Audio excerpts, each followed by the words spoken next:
चिस्सुखं परमहंसगतिं यस्सप्नजोगजसुषुप्तं न वेति नित्यं तत्त्वं निष्कलं अहं न च भूतसङ्गः अहं न च भूतसङ्गः।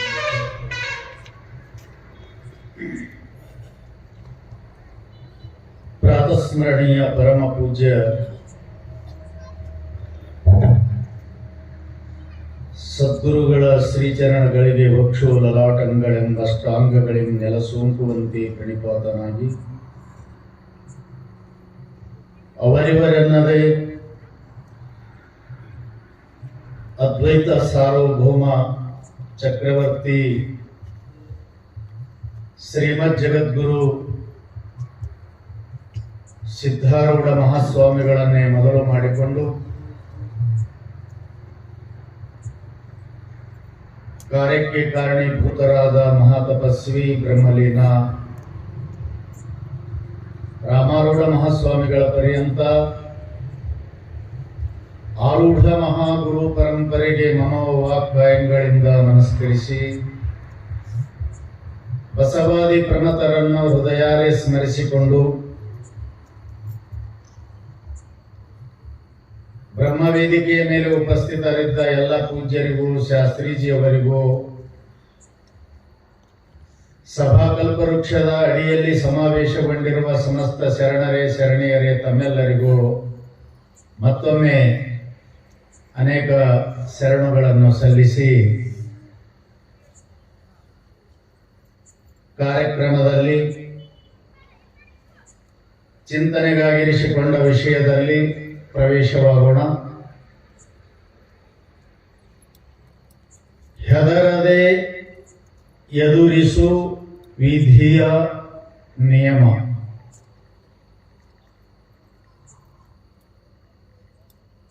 ಈಗ ನಾವು ಎಲ್ಲಿ ಬಂದೀವಿ ಅನ್ನೋದು ಯಾರಿಗೆ ಗೊತ್ತಿಲ್ಲ, ಅವರಿಗೆ ಹೆದರಿಕೆ ಆಗ್ತದೆ. ನಾವು ಎಲ್ಲಿ ಬಂದೀವಿ, ಯಾಕೆ ಬಂದೀವಿ ಅನ್ನೋದು ಯಾರು ಪಕ್ಕ ಅರ್ಥ ಮಾಡ್ಕೊಂಡಾರ ಅವರ ಜೀವನದಲ್ಲಿ ಹೆದರಿಕೆ ಇರುವುದಿಲ್ಲ. ಹೆದರಿ, ನೀವು ಕೆಟ್ಟದ್ದು ಮಾಡ್ಲಿಕ್ಕೆ ಹೆದರ್ರಿ, ಭಯ ಪಡ್ರಿ, ಅಂಜ್ರಿ, ಗಮನದಲ್ಲಿಟ್ಕೊಳ್ರಿ. ಅಲ್ಲದ ಕಾರ್ಯವನ್ನು ಮಾಡ್ಲಿಕ್ಕೆ ಹೆದರ್ರಿ,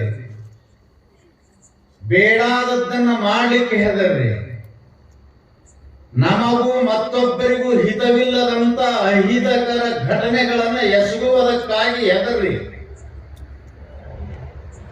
ನಮ್ಮಿಂದ ಮತ್ತೊಬ್ಬರಿಗೆ ನೋವು ಆಗುತ್ತಿತ್ತು ಅಂತಂದ್ರೆ ಅದನ್ನ ಮಾಡಿಕೊಡಬೇಡ ಪರಮಾತ್ಮ ಅಂತ ಪ್ರಾರ್ಥನೆ ಮಾಡಿ ಅದಕ್ಕೆ ಅಂಜ್ರಿ. ಅದು ನಿಮ್ಮನ್ನ ಪರಮಾತ್ಮನ ಕಡೆ ಕರ್ಕೊಂಡು ಹೋಗ್ತದ. ಅದಕ್ಕೆ ಹೆದರುವುದಿಲ್ಲ ನಾವು. ಯಾವದಕ್ಕೆ ಹೆದರಬಾರದು ಅದಕ್ಕೆ ಹೆದರಾಕತ್ತೀವಿ. ಎಲ್ಲಿ ಬಂದೀವಿ ನಾವು? ಯಾವುದಕ್ಕಾಗಿ ಹೆದರ್ಲಿಕ್ಕೆ ಹತ್ತೀವಿ? ಲಕ್ಷ್ಯದಲ್ಲಿಟ್ಟುಕೊಳ್ಳ್ರಿ. ಈ ಲೋಕ ಸಾಯುವ ಲೋಕ. ನೀವು ಹೆದರೋದು ಇದಕ್ಕೆ ಇಲ್ಲ, ಎರಡಕ್ಕೆ. ಒಂದು ದುಃಖಕ್ಕೆ, ಇನ್ನೊಂದು ಮರಣಕ್ಕೆ. ದುಃಖ ಅಂತಂದ್ರೆ ಎರಡು ತೀರಗಳ ಮಧ್ಯದಲ್ಲಿ ಹರಿಯುವ ನೀರಿದ್ದಂಗ ದುಃಖ. ಎರಡು ತೀರಗಳು ಅಂತಂದ್ರೆ ಜನನ ಮರಣ ಇದ್ದಂಗ. ನದಿಗೆರಡು ತೀರ ಇರ್ತಾವ. ಆ ಕಡೆ ಒಂದು ದಂಡೆ, ಈ ಕಡೆ ಒಂದು ದಂಡೆ. ಎರಡು ದಂಡೆಯ ಮಧ್ಯದಲ್ಲಿ ಹರಿಯುವುದೇ ನದಿ, ನೀರಿನ ನದಿ. ಹಾಗೆ ಇಲ್ಲಿ ಒಂದು ಹುಟ್ಟು, ಇನ್ನೊಂದು ಸಾವು, ಮಧ್ಯದಲ್ಲಿ ಹೇಳಲಿಕ್ಕೆ ಬಾರದಷ್ಟು ಸಾಸಿವೆಯ ಸುಖಕ್ಕಾಗಿ ಸಾಗರದಷ್ಟು ದುಃಖ. ಏನ್ ಹೇಳಿ ಅಂದ್ರು ಬಸವಣ್ಣವರು? ಏನ್ ಹೇಳಿ? ಒಂದೇ ಎರಡೇ ಅಕ್ಕಮಹಾದೇವಿ ಒಂದಲ್ಲ, ಎರಡಲ್ಲ, ಮೂರಲ್ಲ, 84 ಲಕ್ಷ ಜೀವರಾಶಿಗಳಲ್ಲಿ ಬಂದಾಗ ಇದು ಒಂದೇ ಮಾನವ ದೇಹವನ್ನು ತೆಗೆದುಕೊಂಡು ಬಂದಾಗ ಇಷ್ಟು ದುಃಖ ನಮಗೆ ಗಮನಕ್ಕೆ ಬರ್ತದ. ಅದನ್ನು ಎದುರಿಸಲಿಕ್ಕೆ ಹತ್ತೀವಿ ಅಂತಂದ್ರೆ ಇನ್ನೆಷ್ಟು ಜನ್ಮಗಳಲ್ಲಿ ಎತ್ತಿ ಬಂದು ಈ ದೇಹವನ್ನು ಕಳಿತಾ ಕಳಿತಾ ಬಂದೀವಿ, ಎಷ್ಟು ದುಃಖ ಅನುಭವಿಸಿರ್ಬೇಕ್ರಿ. ಆ ನದಿ ನೀರನ್ನು ಎಣಿಸಿ ಹೇಳಲಿಕ್ಕೆ ಹೆಂಗ ಬರುವುದಿಲ್ಲೋ, ಬಿಂದುಗಳ ಸ್ವರೂಪದಲ್ಲಿ ಇಷ್ಟೇ ಹನಿ ಅದ, ಇಷ್ಟೇ ಲೀಟರ್ ಅದ ಅಂತ ಹೆಂಗ ಹೇಳಿಸಿ ಹೇಳಕ್ ಬರುವುದಿಲ್ಲ. ಹಾಗೆ ದುಃಖ ಗಣನೆಗೆ ಸಿಗಲಾರ್ದಷ್ಟೈತಿ. ಅಲ್ಲಿ ಬಂದ ಹೆದರೋದೇ ಅದಕ್ಕೆ ಅಂತಿರ್ತೀರಲ್ಲ ನೀವು. ಯಾಕ ಇಲ್ಲಿ ಎಲ್ಲಿ ಬಂದಿವಿ ಅನ್ನೋದು ಗೊತ್ತಿಲ್ಲ. ಇದು ಸಾಯುವ ಲೋಕ, ಇದು ಮೃತ್ಯು ಲೋಕ, ಇದು ಮರ್ತ್ಯ ಲೋಕ. ಯಾವ ಲೋಕ? ಖಾನಾವಳಿಗೆ ಹೋದವ್ರು ಏನ್ ಮಾಡ್ಬೇಕು?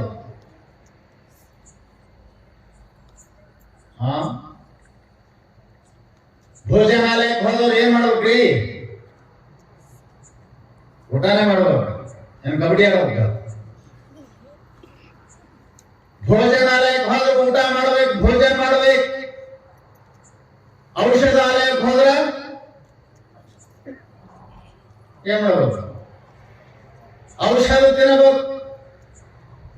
ಔಷಧಾಲಯಕ್ಕೆ ಹೋದರೆ ಔಷಧ ಸ್ವೀಕರಿಸಬೇಕು. ಊಟದ ಹಾಲಿಗೆ ಹೋದ್ರೆ ಊಟ ಮಾಡಬೇಕು. ಸಾಯು ಲೋಕಕ್ಕೆ ಬಂದ್ರೆ ಅಲ್ಲಿ ಮತ್ತೆ ನೀವು ಅಳ್ಳಾಡಿದ್ರೆ ಏನ್ ಮಾಡ್ತೇವೆ ಗೊತ್ತಾಗಬೇಕು ನಿಮಗೆ.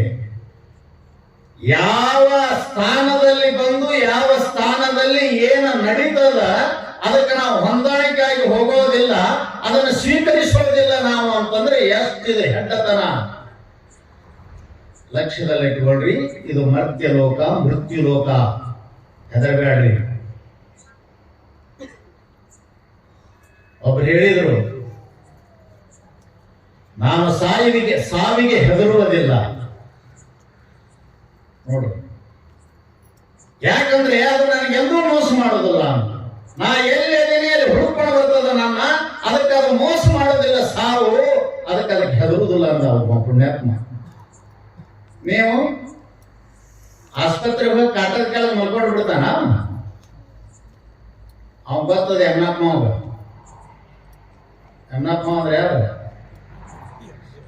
ನಿಮ್ಮ ಮನೆ ಮಗ್ಲಿ ಎನ್ನಪ್ಪ ಅಲ್ಲ, ಪಾಣಿ ಮೇಲೆ ಬರ್ತಾನಲ್ಲ.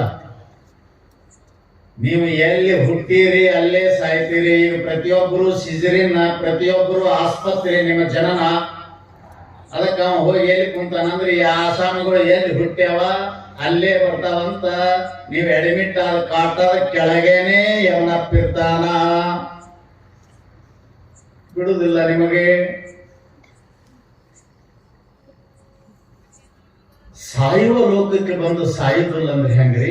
ಸಾವಿಗೆ ಯಾಕೆ ಹೆದರ್ತೀರಿ? ಮತ್ತೇನಿದೆ, ಎಲ್ಲಿ ಬಂದೀವಿ ನಾವು ಅಂತ ಕೇಳಿದ್ರೆ, ದುಃಖ ಮೂಲಂ ಹಿ ಸಂಸಾರ ಯಸ್ಯಾಸ್ತಿ ಸ ದುಃಖಿತಃ ತಸ್ಯ ತ್ಯಾಗಾತ್ ಸುಖೀ ಭವಃ. ಬೆಂಕಿ ಸಮೀಪ ಕುಂತ್ರ ಬೆಂಕಿ ಸುಡಂಗಿಲ್ಲ, ಜಳ ಬಡಿತವೆ. ಹೌದಲ್ರಿ? ಬೆಂಕಿ ಒಳಗೆ ಬಿದ್ರ ಸುಟ್ಟು ಹಾಕ್ತದ. ಬೆಂಕಿ ಸಮೀಪ ಹೋಗಿ ಕುಂದ್ರೆ ಜಳ ಬಡಿತದ.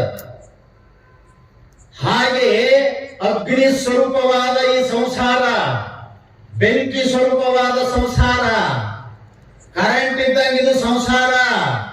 ಹ್ಯಾಂಗೆ ಎರಡು ಕಂಬದ ನಡುವ ಒಂದ್ ಎರಡು ಎಲು ಕೊಟ್ಟು ಒಂದು ಡೋಗಿ ಇಟ್ಟು ಡೇಂಜರ್ ಅಂತ ಬರೆದಾರಲ್ಲ, ಹಾಗೆ ನಮ್ಮ ಶಾಸ್ತ್ರಕಾರರು ಈ ಪ್ರಪಂಚಕ್ಕೆ ಡೇಂಜರ್ ಅಂತ ಬರೆದಾರ.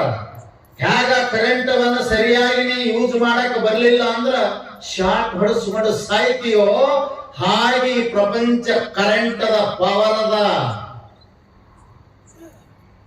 ಆ ಡೋಗಿ ಹಾಕ್ಬಿಟ್ರ ಅಂದ್ರೆ ಅದನ್ನ ಹಿಡ್ದ ಹಂಗ ಹಾಕಾನಂತ. ಮತ್ತೆ ಇದನ್ನ ಹಿಡಿದವ್ರು ನೀವು ಹಂಗ ಹಾಕ್ತಾರೆ. ಕೊನೆಗೆ ಹ್ಯಾಂಗಾಗಿರ್ತಾರೆ ನೋಡಿ, ನಿಮ್ ಮೂಗು ಒತ್ತಡ್ಡಿ, ನಿಮ್ಮ ಹಲ್ಲು ಒತ್ತಡ್ಡಿ, ಚಾರ್ಮ ಅಷ್ಟೇ ಇರ್ತದೆ ನಿಮಗ.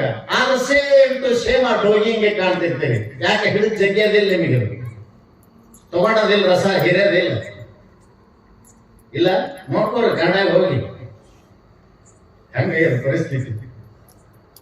ಅದ್ರ ಸ್ವಭಾವದ ಪ್ರಪಂಚದ ಸ್ವಭಾವದ.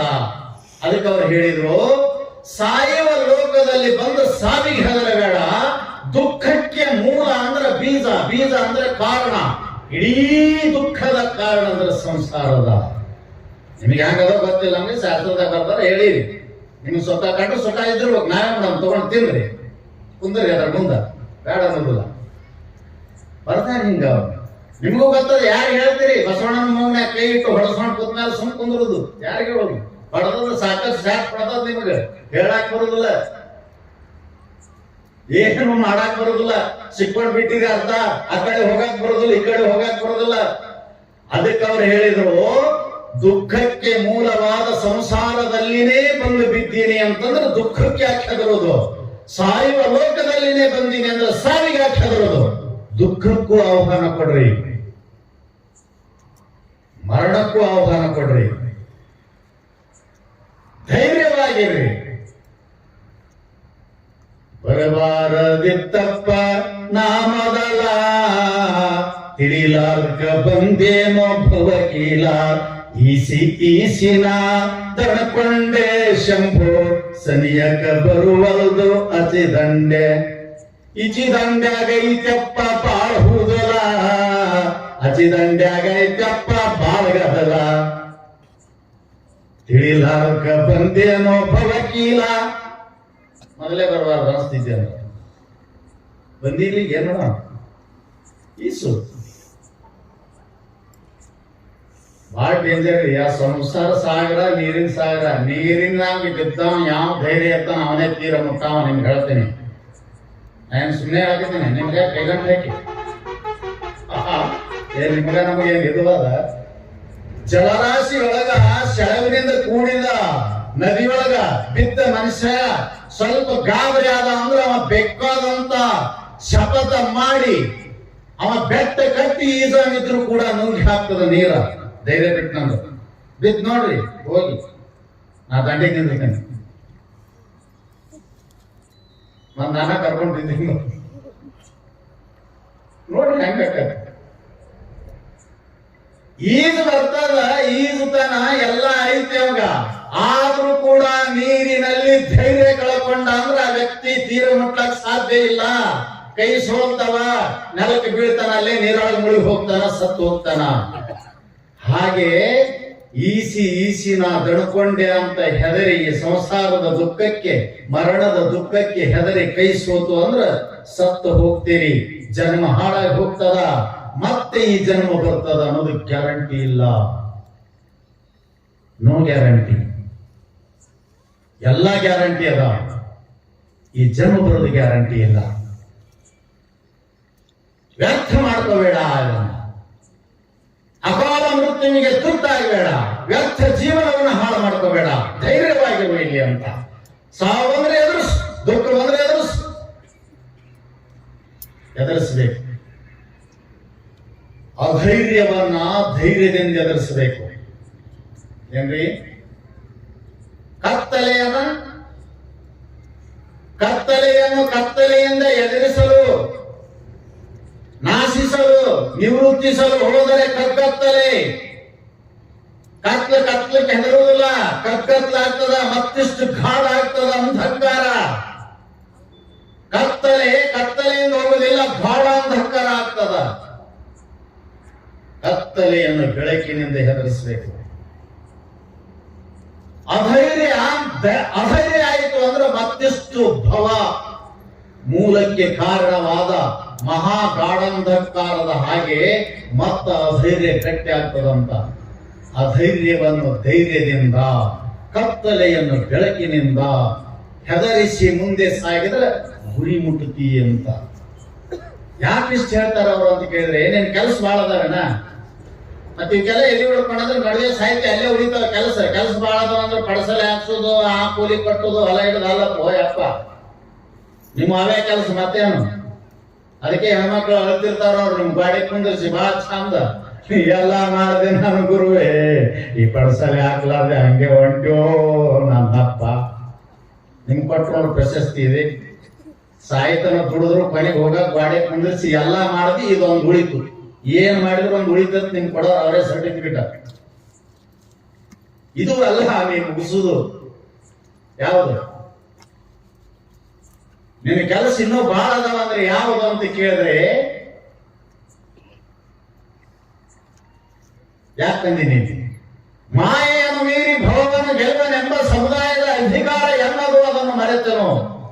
ಶಂಭುಲಿಂಗ ನಿನ್ನನ್ನು ಒಲಿಸುವೆನು, ನಿನ್ನನ್ನು ಕೂಡುವೆನು ಎಂದು ಪ್ರಮಾಣ ಮಾಡಿ ಬಂದ ವ್ಯಕ್ತಿ ನೀನು. ಅದು ದೊಡ್ಡ ಕೆಲಸ. ಈ ಎಲ್ಲ ಕೆಲಸಗಳು ಸುಮ್ಮನೆ ಸೈಡ್ ಬಿಸಿನೆಸ್. ಹೆಂಗೊಬ್ಬ ದೊಡ್ಡ ಕೆಲಸ ಮೇನ್ ಬಿಸಿನೆಸ್ ಇಟ್ಕೊಂಡು ಸೈಡ್ ಬಿಸಿನೆಸ್ ಮಾಡ್ತಾನಲ್ಲ, ಹಾಗೆ ಪ್ರಪಂಚದಲ್ಲಿ ನೀವು ಉಪಜೀವನಕ್ಕಾಗಿ ಮಾಡ್ತಕ್ಕಂತ ಜೀವನ ಉಪಜೀವನ ಇದು ಮುಖ್ಯ ಕೆಲಸ ಅಲ್ಲ. ಅದಕ್ಕೆ ಅದಕ್ಕೆ ಉಪಜೀವನ ಅಂದಾರ. ಯಾವುದು ಜೀವನಕ್ಕೆ ಸಮೀಪವಾಗಿರುತ್ತದೆಯೋ ಉಪ ಸಮೀಪೆ ಸ್ಥಿತ್ವ. ಉಪ ಪದಕ್ಕೆ ಏನ್ ಅರ್ಥ ಬರೋದು ಸಂಸ್ಕೃತದಲ್ಲಿ ಅಂದ್ರೆ ಸಮೀಪ. ಜೀವನ ವ್ಯವಹಾರ ಅಲ್ಲ ಇದು ನಾವು ಮಾಡೋದು, ಜೀವನಿಗೆ ಸಮೀಪವಿದ್ದ ವ್ಯವಹಾರ ಉಪಜೀವನ. ಜೀವನ ಸಾಗಿಸೋದು ಗೊತ್ತಿಲ್ಲ ನಮಗೆ. ಜೀವನ ಸಾಗಿಸೋದು ಅಂದ್ರೆ ನೇರವಾಗಿ ಇರ್ತಾವ ನೋಡೋ ಒಂದಿಷ್ಟು ನಾನ್ ಸ್ಟಾಪ್, ಎಲ್ಲಿ ಭಯ ಹೋಗುದಿಲ್ಲ, ಬೈಪಾಸ್ ಆಗಿ ಹೋಗ್ತಾವ ನೇರವಾಗಿ ಒಂದಿಷ್ಟು ಬಸ್ಗಳು.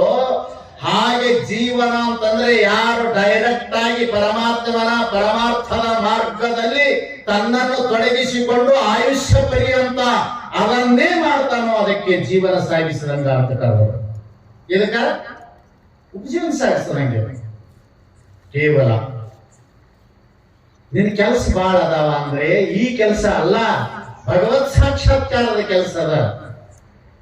ನರಜನ್ಮದಿಂದ ದೇಹದೊಳು ಮಿಗಿಲಿಂಟೆ ಅಂತ ಹೊಗಳಿಸಿಕೊಂಡಂತ ಶರೀರದಿದು. ಅದನ್ನ ವ್ಯರ್ಥ ಮಾಡ್ಕೋಬೇಡ ಅಂತ. ಎದರಿಂದ ಹೆದರಿಸು ಅಂತ ಕೇಳಿದರೆ ಧೈರ್ಯದಿಂದಲೇ ಅದನ್ನು ಹೆದರಿಸು. ಭೀಕರವಾದಂಥವುಗಳಿವು ಎರಡು ಜೀವನದಲ್ಲಿ. ಯಾವುದು? ಒಂದು ಮರಣ ಮೃದಂಗ ಸದಾವ ಕಾಲ ನಿನ್ನ ನೆಮ್ಮದಿಯನ್ನು ಹಾಳು ಮಾಡಿ ಜೀವಂತ ಶವದಂತೆ ನಿನ್ನನ್ನು ಸಾಯಲು ಬದುಕಲು ಬಿಡದೆ ಇಡತಕ್ಕಂತ ಚಿಂತೆ, ಸಂಸಾರದ ಚಿಂತೆ. ಮಹಾರಣ ಭೀಕರ ಇವು. ಯಾವ? ಒಂದು ಮರಣದ್ದು, ಇನ್ನೊಂದು ನೀ ಅರಿನೋ ಇಲ್ಲ ಅನ್ನುವಂಥದ್ದನ್ನ ಮರೆಸಿ ಸದಾ ನಿನ್ನ ಚಿಂತೆಯೊಳಗ ಪಳಗಿಸಿ ನಿನ್ನ ಜೀವನವನ್ನೇ ಹಾಳು ಮಾಡತಕ್ಕಂಥ ಇವೆರಡು. ಇದಕ್ಕೆ ಹೆದರಬೇಡ, ಅದಕ್ಕೆ ಧೈರ್ಯದಿಂದ ಎದುರಿಸು. ನಾ ಯಾಕೆ ಹೇಳ್ತೀನಿ ಮಾತಂತ ಕೇಳಿದ್ರೆ, ಮೃತ್ಯು ಎರಡದಾವ. ಒಂದು ಸ್ವಾಭಾವಿಕವಾದಂತ ಮೃತ್ಯು, ಇನ್ನೊಂದು ಅಕಾಲಿಕ ಮೃತ್ಯು. ಸ್ವಭಾವ ಸಿದ್ಧವಾದಂತ ಆಯುಷ್ಯ ಮುಗಿದ ಮೇಲೆ ಬರತಕ್ಕಂತ ಮಹಾಮೃತ್ಯು ಏನದ, ಅದು ಯಾರಪ್ಪನ ಕಡಿದು ತಪ್ಪಿಸಿಕೊಳ್ಳಲಿಕ್ಕೆ ಸಾಧ್ಯವಿಲ್ಲ. ಅಕಾಲ ಮೃತ್ಯುವನ್ನು ಪ್ರಯತ್ನ ಮಾಡಿ ತಪ್ಪಿಸಿಕೊಳ್ಳುತ್ತಾರೆ. ಅವೆಲ್ಲಗೆ ನಿನಗೆ ಬರುವುದಿಲ್ಲ. ಯಾವ ರೈತರು ಕೂತ್ಕೊಂಡಿರ್ತೇವೆ ಬಿಡು. ಏನ್ರಿ ಯಾಕೆ ಹೇಳ್ತಾರ ಅವ್ರಂದ್ರ, ಮಹಾಮರಣ ಮಹಾಮೃತ್ಯುವಿನಿಂದ ಯಾರಿಗೂ ತಪ್ಪಿಸಿಕೊಳ್ಳಕ್ ಬರುವುದಿಲ್ಲ. ಅಕಾಲ ಮೃತ್ಯುವಿನಿಂದ ತಪ್ಪಿಸಿಕೊಳ್ಳಕ್ಕೆ ಬರ್ತದ. ಅಕಾಲ ಮೃತ್ಯು ಅದರಿಂದ ಆಗ್ತದ, ಆಯುಷ್ಯ ತೀರಿದ ಮೇಲೆ ಆಗುವುದು ಮಹಾಮರಣ ಮಹಾಮೃತ್ಯು. ಧೈರ್ಯ ಕಳ್ಕೊಂಡ ಮೇಲೆ ಆಗುವುದು ಅಕಾಲ ಮೃತ್ಯು.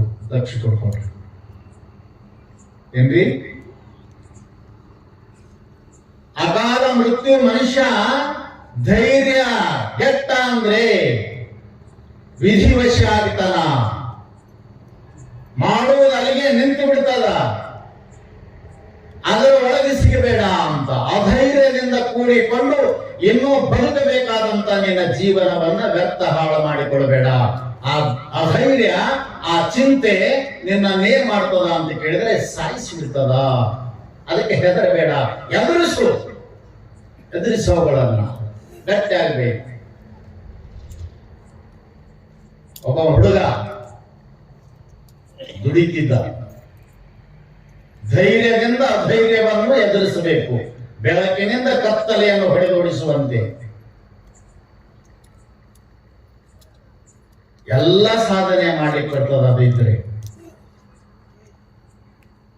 ನಾಯಂ ಆತ್ಮ ಬಲಹೀನೇನ ಲಭ್ಯ ಶಾಸ್ತ್ರ ಉಪನಿಷತ್ತು, ಕಠೋಪನಿಷತ್ನಲ್ಲಿ ಏನ್ ಹೇಳಿದ್ರು? ಬಲಹೀನನಿಗೆ ಪ್ರಪಂಚವೂ ಸಾಧ್ಯವಿಲ್ಲ, ಪರಮಾರ್ಥವೂ ಸಾಧ್ಯವಿಲ್ಲ. ನಿಮಗೆ ಹೇಳ್ತೀನಿ, ಬಲಿಷ್ಠನಾಗುವುದಕ್ಕೆ ಸ್ವಾಮಿ ವಿವೇಕಾನಂದರು ಕಬ್ಬಿಣದ ಮಾಂಸಖಂಡಗಳಿಂದ, ಉಕ್ಕಿನ ನರಮಾಣಿಗಳಿಂದ ಕೂಡಿದಂತ ಕ್ಷಣ ಕ್ಷಣಕ್ಕೆ ಹೊಸ ಹೊಸ ವಿಚಾರಧಾರೆಗಳನ್ನು ಹೊರಹಾಕತಕ್ಕಂತ ಯುವಕರು 4 ಜನ ನನ್ನ ಕೈಯೊಳಗೆ ಸಿಕ್ಕರೆ ನಮ್ಮ ಭಾರತವನ್ನ ನವಭಾರತವನ್ನ ಮಾಡಬಲ್ಲೆ ಅಂತಿದ್ರು. ಅಷ್ಟು ಶಕ್ತಿ ಅದರಲ್ಲಿ. ಸುಮ್ಮನೆ ಬರ್ತದೆ ಏನದು? ಎಷ್ಟೋ ಜನ ನಿಮ್ಗೆ ಯಾಕೆ ಹೇಳ್ತೀನಿ ಅಂದ್ರೆ, ದಾರ್ಯಾಗ ಒಂದು ಮೋಟ್ ಮರ ನೋಡಿ ಸುಮ್ಮನೆ ಗಾಬರಿ ಆಗಿ ಅದು ಏನೋ ಅದಂತ ಸತ್ತಾರ, ತಮ್ಮ ಕಾಲ ಸಪ್ಪಳಾಗಿ ತಾವೇ ಹೊಳ್ಳಿ ನೋಡಿ ಯಾರೋ ಹಿಂದೆ ಬಂದ್ರು ಅಂತ ಕತ್ತಲದೊಳಗ ಯಾರು ಇಲ್ಲ, ಬಂದಂಗಾಯ್ತು, ಎಲ್ಲಿ ಹೋದ್ರು ಅಂತ ಎದಿ ಹೊಡ್ಕೊಂಡು ಸತ್ತಾರ. ಪೋಯಪ್ಪ, ಆ ಭಯ ಹಿಂಗೆ ನಿಮ್ಮನ್ನು ಸಾಯ್ ಹಿಡಿತದ, ನಿಮ್ಮನ್ನು ರೋಗಿ ಮಾಡ್ತದ. ಅದಕ್ಕೆ ಅದನ್ನ ಗೆಲ್ಲಬೇಕು ಅಂತ. ಹ್ಯಾಂಗ್ ಗೆಲ್ಲಬೇಕು ಅಂತ ಕೇಳಿದ್ರೆ ಏನು ಮಾಡಿದ್ರು ಗೆಲ್ಲಕ್ಕಾಗೋದಿಲ್ಲ. ಅದಕ್ಕೆ ಔಷಧ ಅಂದ್ರೆ ಮಹಾಧೈರ್ಯ. ಆ ಹುಡುಗ ಒಂದು ಕೆಲಸಕ್ಕೆ ಹೋಗಿದ್ದ. ಎಲ್ಲಿ ಅಂತ ಕೇಳಿದ್ರೆ ಗಣಿ ಕೆಲಸಕ್ಕೆ ಹೋಗಿದ್ದ ಅಂತ. ಗಣಿ ಕೆಲಸಕ್ಕೆ ಇವು ಮಣ್ಣ ಹಡ್ಡಿ ಹಣ ತೆಗಿತಾರಲ್ಲ, ಬಂಗಾರ ಮಾಡೋ ಯಾವ ಮಣ್ಣಿನ ಗಣಿನೇ ಅವು, ಬಂಗಾರದ ಗಣಿ ಅಂತ ಹೇಳಿಸ್ಕೊಂತವಲ್ಲ, ಆ ಕಣ್ಯಾಗ ಕೆಲಸ ಮಾಡ್ತಿದ್ದವ. ಕೆಲಸ ಮಾಡಿ ಮಾಡಿ ಮಾಡಿ ಮಾಡಿ ಏನದಂದ್ರ ಅದಕ್ಕೆ ಮನುಷ್ಯನಿಗೆ ಅಷ್ಟು ಧೈರ್ಯನೂ ಬರ್ತದ, ಶಕ್ತಿನೂ ಬರ್ತದ, ಧನ ಸಂಗ್ರಹನೂ ಆಗ್ತದ. ಅದರಿಂದ ಅದಕ್ಕೆ ಮನುಷ್ಯ ದುಡಿಬೇಕು ಅಂತ ಯಾವಾಗಲೂ. ಅದರೊಳಗಿದ್ರೆ ಇನ್ನಾವ ಕಲ್ಮಶಗಳು ಅವನಿಗೆ ಸೇರುವುದಿಲ್ಲ. ಅವ ಹಿಂಗ ದುಡಿತಿದ್ದ, ದುಡದ ಹೆಂಗ್ ದುಡದ ಅಂತ ಕೇಳಿದ್ರ, ಆ ಗಣಿ ಪ್ರದೇಶವನ್ನೇ 10 ಎಕರೆ ಖರೀದಿ ಮಾಡೋಷ್ಟು ಹಣ ಸಂಪಾದನೆ ಮಾಡ್ತ, ಬರೀ ದುಡದು. ಅದಕ್ಕೆ ಅವ ದುಡದ 10 ಎಕರೆ ಹಿಡದ, ಇವ ಕುಡದ 10 ಎಕರೆ ಕಳ್ದ.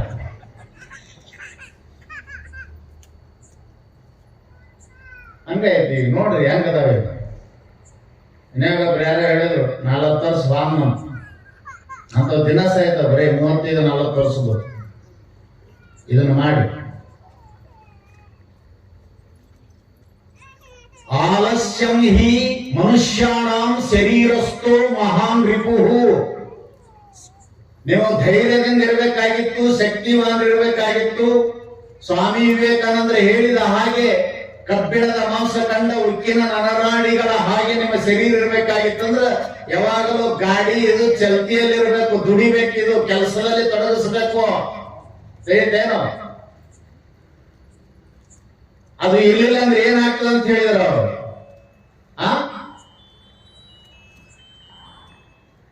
ಯಾರು ಕೆಲಸ ಮಾಡೋದಿಲ್ಲ, ಯಾರು ಉದ್ಯೋಗದಲ್ಲಿ ತಮ್ಮನ್ನು ತೊಡಗಿಸಿಕೊಳ್ಳೋದಿಲ್ಲ, ಆ ಉದ್ಯೋಗ ರಹಿತನಾದಂತ ಮನುಷ್ಯ ಏನ್ ಮಾಡ್ತಾನಂದ್ರೆ, ಅದಕ್ಕೆ ಹೇಳಿದ್ರು ನಿಂತ ನೀರಿನಲ್ಲಿ ಹುಳಗಳು ಬಾಳ, ಕುಂತ ಮನುಷ್ಯನಲ್ಲಿ ಕೆಟ್ಟ ಗುಣಗಳು ಬಾಳ ಅಂತ.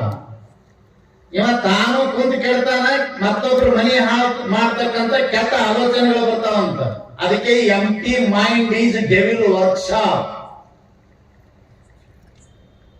ಉದ್ಯೋಗವಿಲ್ಲದ ಮನುಷ್ಯನ ಮನಸ್ಸು ಭೂತಗಳ ಕಾರ್ಯಾಗಾರ, ವರ್ಕ್ಶಾಪ್ ಅವರು. ಈಗಿನ ಹುಡುಗರು ನೋಡಿದ್ರೆ ನಮ್ಗೆ ನಾಚಿಕ್ ಬರ್ಲಕತ್ತದ. ಇವ್ರ ಗಾಡ್ಲೇನೋ, ಇವ್ರ ಕೂದಲೇನೋ, ಇವ್ರು ಹೆಣ ಹಾಕೊಂಡು ಚಕರ್ ಆಡೋದು, ಇಸ್ಪೆಟ್ ಆಡೋದು, ಮಟಕ ಆಡೋದು. 70 ವರ್ಷದ ಮುದುಕನ ಮೇಲೆ ಇರ್ತಕ್ಕಂಥ ಲಕ್ಷಣ 20 ವರ್ಷದ ಯುವಕರ ಮುಖದ ಮೇಲೆ ಇಲ್ಲ. ಯಾಕಂದ್ರೆ ನಿಮ್ಗೆ ಅದೇ ಕಾರಣ, ಜಂಗ್ ಹತ್ಯರು. Much more rest is rust ಅಂತ ಬರೋದು.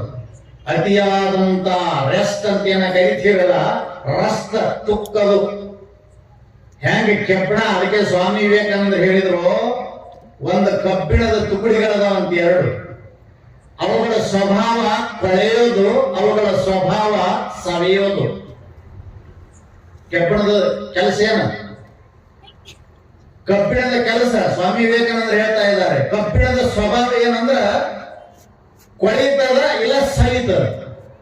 ಯಾವಾಗ ಸವಿತದ ಯಾವಾಗ ಕೊಳಿತದ ಅದನ್ನು ಸವದು ಹೋಗ್ತದ, ಇದನ್ನು ಕೊಳತು ಸವದು ಹೋಗ್ತದ. ಯಾವುದ್ರದ್ದು ಸಫಲತೆ ಆಗ್ತದ, ಸಾರ್ಥಕತೆ ಆಗ್ತದ್ರಿ? ಎದ್ರ ಸಾರ್ಥಕತೆ ಆಗ್ತದೆ? ಅದಕ್ಕೆ DVG ಅವರು ಮುಟ್ಟಿ ನೋಡವನ ಮೈಕಟ್ಟು ಕಬ್ಬಿಣದ ಗಟ್ಟಿಯಲ್ಲೋ ಮಂಕುತಿಮ್ಮ ಅಂತ ಹೇಳಿದ್ರು. ನಿಮ್ಗೆ ಯಾವ ಹಿಂಗ ಈ ಬನ್ನಿ ಕಟ್ಟಿಗೆಗಿ ಇವು ಹೀಗೆ ಜಾಲಿ ಏನು ಸರ್ಕಾರಿ ಜಾಲಿ ಕಟ್ಟಿಗೆಗೆ ಹುಳ ಹತ್ತದಂಗ ಹುಣಸಿ ಕೆಚ್ಚಿಗೆ ಹತ್ತದ ನೋಡ್ರಿ. ಹುಳ ಹತ್ತದಲ್ಲಿ ಯಾವಾಗಲೂ ಕೆಚ್ಚಿಲ್ಲದಂತ ಮರಕ್ಕೆನೆ ಹುಳ ಮುತ್ತುವುದಲ್ಲದೆ ಕೆಚ್ಚಿನಿಂದ ಕೂಡಿದ ಮರಕ್ಕೆ ಹುಳ ಎಂದು ಮುಟ್ಟುವುದಿಲ್ಲ, ಗೊರಲೆ ಹತ್ತುವುದಿಲ್ಲ. ಅದಕ್ಕ ಹಾಗೆ ಕೆಚ್ಚಾಗ್ಬೇಕಂತ.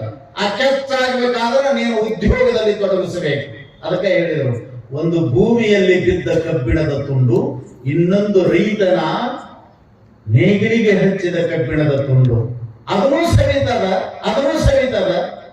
ಯಾವುದು ಜನ್ಮ ಸಾರ್ಥಕತೆ ಆಗತ್ತೆ? ಯಾವ್ದ್ರಿ? ಅತಿಯಾದ ಆಲಸ್ಯತನ, ಅತಿಯಾದ ನಿನ್ನ ವಿಶ್ರಾಂತಿ ಅದು ಜಂಗ್ ಹಿಡಿದಂಗಂತ ಮನುಷ್ಯನಿಗೆ. ಆ ನೇಗಿಲಿಗೆ ಹಚ್ಚಿದಂತ ಕಬ್ಬಿಣ ಭೂಮಿಯನ್ನು ಉತ್ತಿ ಉತ್ತಿ ಬಿತ್ತಿ ನಿನಗೆ ಬೆಳೆ ಕೊಟ್ಟು ಮತ್ತೊಬ್ಬರಿಗೆ ಅನ್ನ ನೀಡಿ ಸೌದು ತನ್ನ ಜನ್ಮ ಸಾರ್ಥಕ ಮಾಡ್ಕೊಂತು. ಇದು ಬಿದ್ದ ಕಬ್ಬಿಣ ಇಲ್ಲಿ ಎಲ್ಲಿ ಮಣ್ಣೊಳಗೆ ಕೊಳತು ಸುಮ್ಮನೆ ಹಾಳಾಗಬೇಕು, ಮತ್ತೊಬ್ಬರನ್ನು ಹಾಳು ಮಾಡ್ತು. ಹಾಗೆ ಸದಾವಕಾಲ ದುಡಿಮೆ ಇರಬೇಕು. ಈ ಜನ ಏನಾಗ್ಯದ ಅಂತ ಕೇಳಿದ್ರೆ ಇವತ್ತು ಇವರಿಗೆ ವಿಚಿತ್ರ ಆಗ್ಯದ. ಅದನ್ನೇನು ಹೇಳೋದು ಬೇಡ ನಾವು. ಆ ಹುಡುಗ ದುಡಿದು 10 ಎಕರೆ ಗಳಿಸಿದಂತ ಅಲ್ಲಿ ಹಾಕ್ಲಿಕ್ಕೆ ಹತ್ತಿದ ಬಂಗಾರದ ಮಣ್ಣು ಎಷ್ಟು ಸಿಗ್ತಿತ್ತು, ಎಷ್ಟು ಹಡ್ತಿದ್ದ ಸಿಕ್ತಂತ. ಹಂಗ ಅವ ಏನು ದುಡಿಲಿಕ್ಕೆ ಹೋದಂತ ಅಂತ 10 ಕಣಿಗಳನ್ನ, ಬಂಗಾರದ ಕಣಿವೆಗಳನ್ನ ಸ್ಥಾಪಿಸತಕ್ಕಂತ ಶಕ್ತಿ ಬಂತವನಿಗೆ. ನಾಸ್ತ್ಯುದ್ಯಮ ಸಮೋ ಬಂಧು. ಅವೆರಡು ನಿಮ್ಮ ಸಂಪತ್ತಿಗೂ ಕಾರಣ ಬಂಧು ಆಗ್ತದ. ಅದು ಗಳಿಸಲಿಕ್ಕೆ ನಿಮ್ಮ ಶರೀರವನ್ನು ಸ್ವಸ್ಥ ಇಡುವುದಕ್ಕೂ ಬಂಧು ಆಗ್ತದೆ. ಉದ್ಯೋಗ, ಕೆಲಸ, ಸ್ವಚ್ಛ ವಿಚಾರಗಳಿರ್ತಾವ. ಫಿಲ್ಟರ್ ಮಾಡಿದ ಮೈಂಡ್ ಇರ್ತದ. ಅದು ಸುಮ್ ಕುಂತಿದ್ದು ಹೊಲಸು ಮೈಂಡ್ ಇದು, ಕಸರು ಸಿಕ್ಕದ್ದು ಹೊಲಸೆ ಬರ್ತಿರ್ತಾವ. ಅಷ್ಟು ಧನಿಕ ಆಗಿಬಿಟ್ಟಾವ. ನಾ ಯಾಕೆ ಹೇಳ್ತೇನೆ ಇದನ್ನ ಅಂತ ಕೇಳಿದ್ರೆ, ಅವ ಹಡ್ತಾ ಹೋಗಿ ಎಲ್ಲಿಗೆ ಹೋಯ್ತಂದ್ರ ಅಗಿತಾ ಡಿಗ್ ಮಾಡ್ತಾ ಹೋಗಿ 1500 ಫೂಟದ ತೆಳಗೆ ಸಿಗ್ಲಾಕತ್ತಂತದ್ದು ಬಂಗಾರದ ಮಣ್ಣ. ಅಷ್ಟು ಅಗಸ್ತಿದ್ದ. ಅಷ್ಟೆಲ್ಲ ಜನ ಕೆಲಸ ಮಾಡ್ತಿದ್ರು.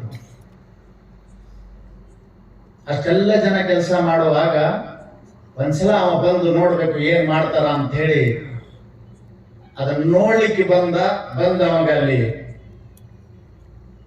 ಆ ಲಿಫ್ಟ್ ನಮಗೆ ಹೇಳದಂತ ಲಾಸ್ಟ್ 15ನೇ ಕೆಳಮಾಳಿಗೆ ಏನೈತಲ್ಲ ಅಲ್ಲಿ ನಾನು ತಗೊಂಡು ಹೋಗಂದ. ಅವ್ರು ಹೇಳಿದ್ರು ಅಲ್ಲಿ ಇನ್ನೂ ಅಷ್ಟು ಸರಿಯಾಗಿ ವ್ಯವಸ್ಥೆ ಮಾಡಿಲ್ಲ, ಅಲ್ಲಿ ಹೋಗುದು ಸರಿಯಲ್ಲ ಮಾಲೀಕರೇ, ಬೇಡ ಅಂದ. ಮಾಲೀಕ ನೀನೋ ನಾನು ಅಂತ ಕೇಳ್ದ. ನೀವೇ ಮಾಲೀಕರು, ನಡೆ ತಗೊಂಡು ನಾ ಹೇಳ್ತೀನಿ ನೋಡ್ರಿ. 1500 ಫೀಟ್ ಒಳಗದ ತಗೊಂಡು ಹೋದ್ರು. ಅವ ಲಿಫ್ಟ್ ಬಿಟ್ಟು ಬಂದ. ಇವ ಮುಂದೆ ನೋಡ್ತಾ ಹೋಗುವಾಗ ಅಲ್ಲೆಲ್ಲ ಕಡೆ ಹಟ್ಟಿದ್ರು, ಜಿನಿ ನೀರು ಸೋರ್ತಿತ್ತು. ಅವ ಹೇಗೋ ಬಂದಿನಿ, ಏನ್ ಮಾಡೋದಿನ್ನ, ಅವ ಹೇಳ್ದ ಬರಬಾರದಾಗಿತ್ತು ಅಂತ ಅನಿಸಿತು. ಆದ್ರೂ ನೋಡ್ತಾ ಮುಂದೆ ಹೋದಾಗ ಒಂದು ದೊಡ್ಡ ಕಲ್ಲು ಉಚ್ಚಿ ಮ್ಯಾಗ ಬಿತ್ತು. ಅವನ ತಲೆ ಮೇಲೆ ಬೀಳ್ತಿತ್ತು. ಅಲ್ಲಿ ಏನ್ ಮಾಡಿದ್ರ ಅಂದ್ರೆ ಒಂದು ಮರದ ಹಲಗಿ ಕಟ್ಟಿದ್ರಲ್ಲಿ ಅದ್ರ ಮ್ಯಾಲ ಡಪ್ ಅಂತ ಬಿತ್ತು. ಇವ ಉಳಿದ, ಇಲ್ಲಾಂದ್ರೆ ಆ ಕಲ್ಲು ಇವನ್ ತಲೆ ಮೇಲೆ ಬಿದ್ದು ಸಾಯ್ತಿತ್ತು. ಇಷ್ಟ ಆಗೋದ್ರೊಳಗ ಅವ ಏನಾಗಿರ್ಬಿಡ ಪರಿಸ್ಥಿತಿ, ಪಾತಾಳದು. 1500 ಫೂಟ್ ಒಳಗೆ ಸಿಕ್ಕಾನೆ, ಯಾರು ಇಲ್ಲ, ಮಣ್ಣು ಉದುರ್ತದ, ನೀರು ಬೀಳ್ತದ, ಕಲ್ಲುಗಳು ಉದುರಿ ಬೀಳಕತ್ತೇವ. ಏನಾಗಿರ್ಬೇಡ ಅವನ ಪರಿಸ್ಥಿತಿ. ಮುಂದೆ ಹೋದ, ಮತ್ತೊಂದಿಷ್ಟು ಅದು ಗೋಡೆ ಕುಸಿದು ಮಣ್ಣು ಬಿತ್ತು. ಮುಗೀತು ನನ್ನ ಕತೆ ಅಂದ. ಮುಗೀತು. ನಾನು ಅವನ ಮಾತು ಕೇಳಿದ್ರೆ ಚೆನ್ನಾಗಿತ್ತು, ಮುಗೀತು ಅಂತ ಮನುಷ್ಯ ಗಾಬರಿ ಆಗಿಬಿಟ್ಟ. ಆ ಧೈರ್ಯ ತುಂಬಿತು. ನಾ ಇಲ್ಲಿಂದ ಇಲ್ಲಿ ಮೇಲೆ ಹೋಗ್ಲಿಕ್ಕೆ ನನ್ನಿಂದ ಸಾಧ್ಯವೇ ಇಲ್ಲ ಅಂತ ಕೂಗಾಡದ, ಚೀರಾಡದ. ಅವಾಗ ಅದೆಲ್ಲ ಸ್ತಬ್ಧ ಆಯ್ತು. ಯಾರೋ ಬಂದ್ರು, ಅದೆಲ್ಲ ಮಣ್ಣು ತೆಗೆದು ಮಾಡಿ ಅವನು ಮತ್ತೆ ಲಿಫ್ಟ್ ತಂದು ಕರ್ಕೊಂಡು ಹೋದ್ರು. ಹೋಗಿ ಮಲ್ಕೊಂಡು ಕೂಡಲೇನೆ ಅವನಿಗೆ ಏನಾಯ್ತು ಅಂತಂದ್ರೆ ನಿದ್ದೆ ಹತ್ಲಿಲ್ರಿ.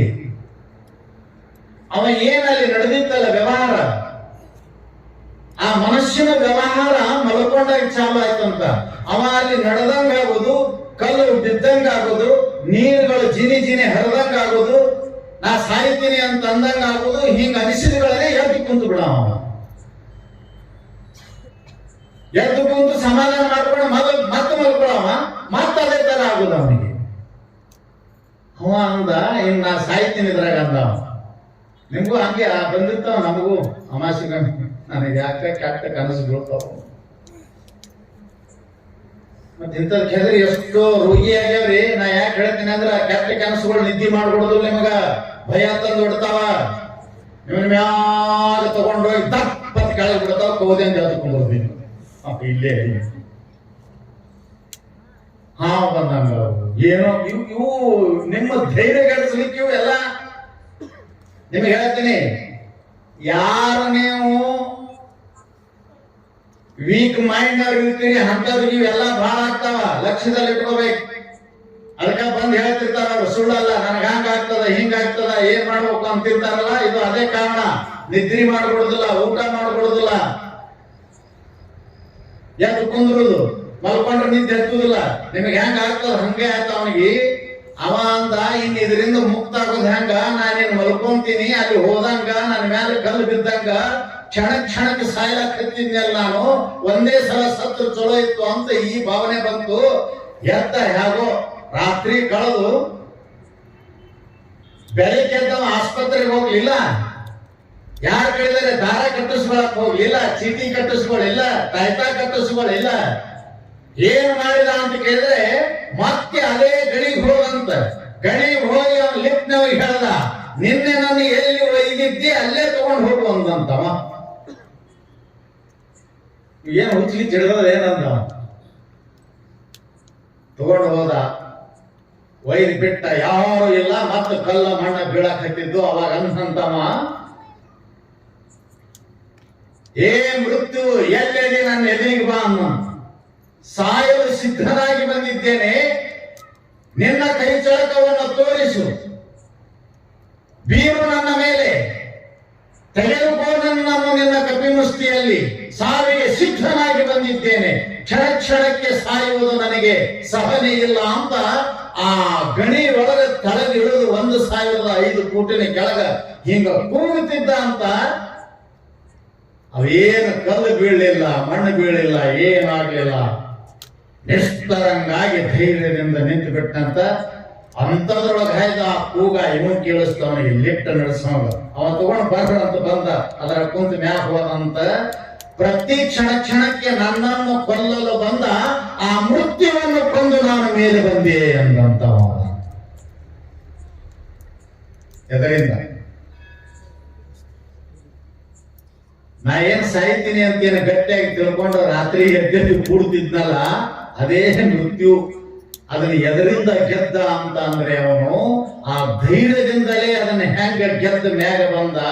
ಹಾಗೆ ಜೀವನದಲ್ಲಿ ನಿಮಗೆ ಬರತಕ್ಕಂತ ಸಂಕಷ್ಟಗಳನ್ನ ಎದುರಿಸಬೇಕು. ಒಂದು ಮಾತು ನೆನಪಿನಲ್ಲಿ ಇಟ್ಕೊಳ್ರಿ, ನೀವ್ಯಾರೇ ಗುರುಗಳ ಹತ್ರ ಹೋಗ್ರಿ, ಯಾವುದೇ ದೇವರ ಹತ್ರ ಹೋಗ್ರಿ, ಕೈ ಮುಗಿದು ಪ್ರಾರ್ಥನೆ ಮಾಡ್ರಿ, ನೋ ಅಬ್ಜೆಕ್ಷನ್, ತಕರಾರಿಲ್ಲ. ಯಾವುದು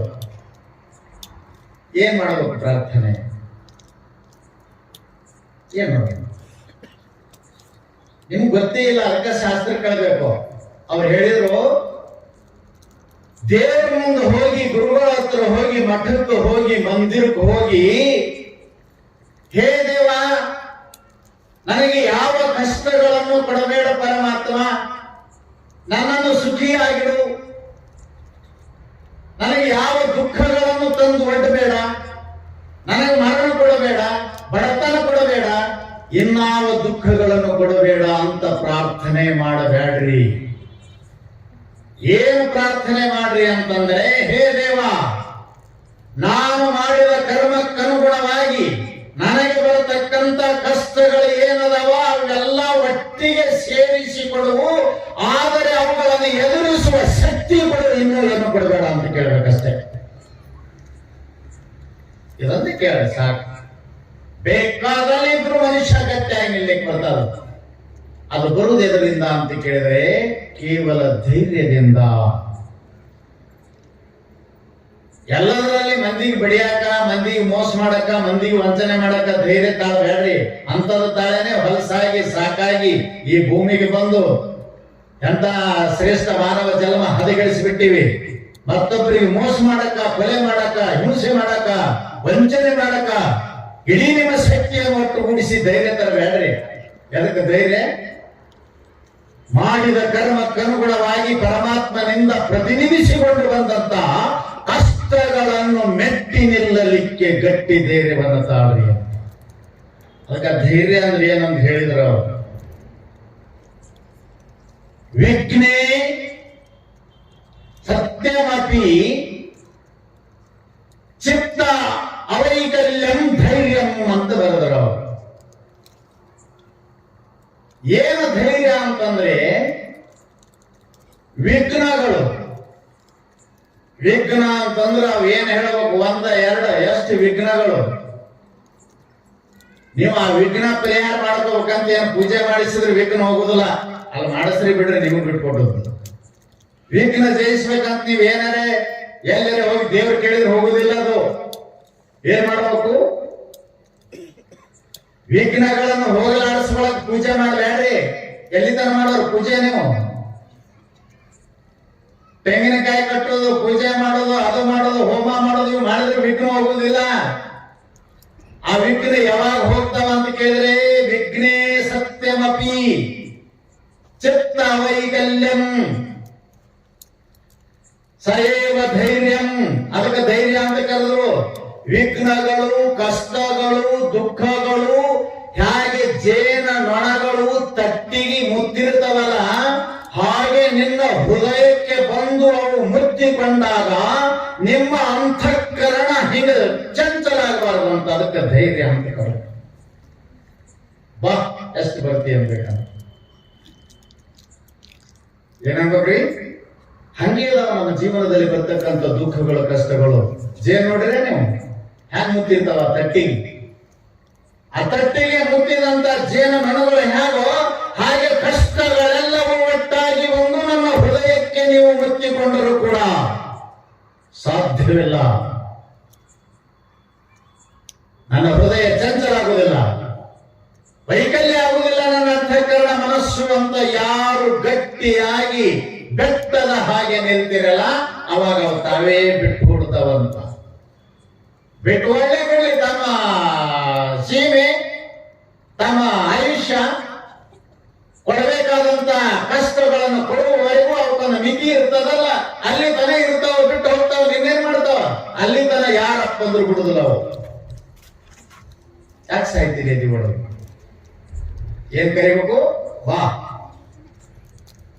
ಏನ ಕಷ್ಟಗಳು ಬರ್ತೀವಿ ಬಾ, ಎದೆ ಕೊಟ್ಟು ನಿಲ್ಲಬೇಕು. ಅದು ವಿಧಿ ಆಟ ಬಹಳ ವಿಚಿತ್ರದ್ರಿ. ಯಾರಿಗೆ ಬಿಟ್ಟೈತಿ?